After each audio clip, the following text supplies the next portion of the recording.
नमस्कार दोस्तों, income tax act के अंतर्गत cost inflation index financial year 22-23 के लिए नोटिफाई कर दिया गया है। फाइनेंशियल ईयर 22-23 के लिए कॉस्ट इन्फ्लेशन इंडेक्स 331 नोटिफाई किया गया है। यह नोटिफिकेशन 1 अप्रैल 2023 से लागू हो गया है। इस प्रकार assessment year 23-24 and subsequent year के लिए एप्लीकेबल होगा। दोस्तों, CII इंडेक्स यूज़ किया जाता है इनकम टैक्स एक्ट में कैपिटल गेन की कैलकुलेशन करने के लिए। दोस्तों, मान लीजिए कोई प्रॉपर्टी सेल की जाती है फाइनेंशियल ईयर 22-23 यानी कि असेसमेंट ईयर 23-24 में, तो सेल कंसीडरेशन 45 लाख है। इसमें से आप इंडेक्स कॉस्ट लेस कर सकते हैं।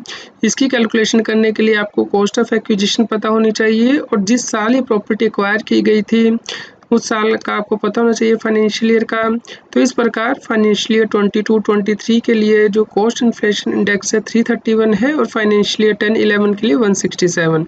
तो इस प्रकार जो इंडेक्स कॉस्ट आएगी 331 को कॉस्ट ऑफ एक्विजिशन से मल्टीप्लाई करके जिस साल में एक्वायर की गई थी प्रॉपर्टी उस साल के CII इंडेक्स से डिवाइड की जाता है और उसके बाद जो बैलेंस फिगर आती है वो लॉन्ग टर्म कैपिटल गेन होता है जिसके ऊपर के आपको इनकम टैक्स पे करना होता है। यदि आपके द्वारा प्रॉपर्टी 2 साल होल्ड करने के बाद बेची गई है तो ही आपको ये इंडेक्स कॉस्ट का बेनिफिट मिलता है इनकम टैक्स एक्ट में। दोस्तों, आप इस नोटिफिकेशन को डाउनलोड कर सकते हैं। इसका लिंक इस न्यूज़ की वीडियो डिस्क्रिप्शन में भी दिया गया है।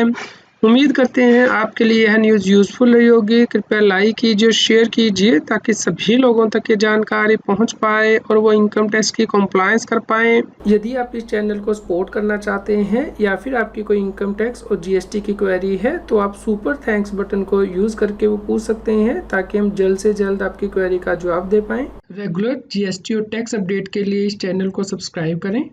आप हमें Telegram app CA Satbir Singh टैक्सील पे ज्वाइन कर सकते हैं ताकि आप GST और इनकम टैक्स के रेगुलर अपडेट अपने मोबाइल पर ही प्राप्त कर सकें।